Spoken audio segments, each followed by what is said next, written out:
But then he saw her. He knew his new experiences in the group wasn't going to stop like he thought initially. But upon first meeting his group, he had fallen in love. Long black hair, dark eyes, he had certainly fallen head over heels for this beautiful girl. And his feelings were much deeper than any other stupid girl he had come across in his past. And he wanted her all for himself. He would admit it.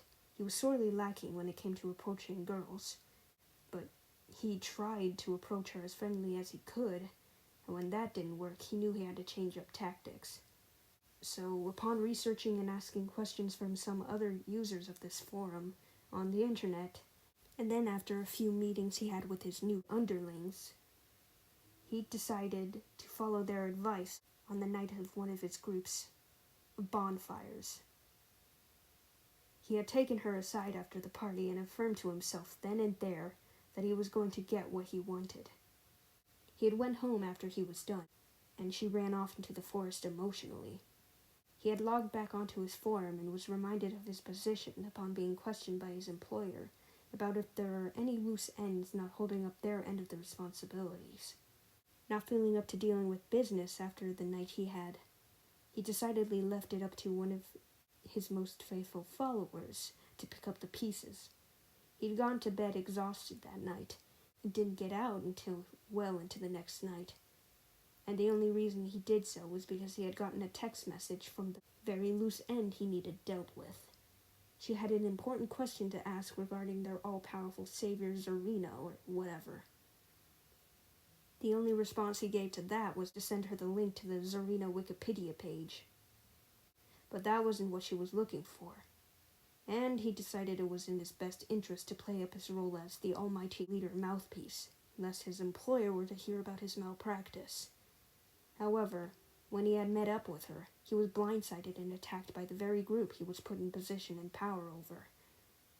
This was an action of mutiny, and she was planning on overthrowing him and taking over the entire religious troop for herself.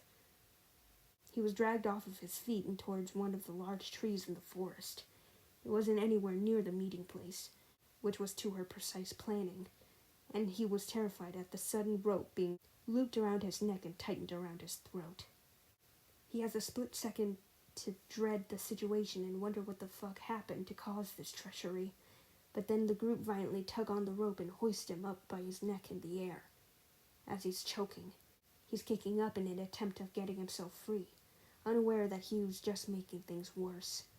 While he's flailing, kicking, and gasping for air, he's blinking in and out of bright flashes of white and stark black, and through his ebbing and blurred vision, he sees the gaunt and dead-appearing group slink away back into the dark forest. He's left alone and choking in midair, trying in vain to claw at the thick and rough rope around his neck, and as he fades more and more into the dark and painful unknown, he sees a dark shadow make their way out from behind a tree and stop a little ways away below him.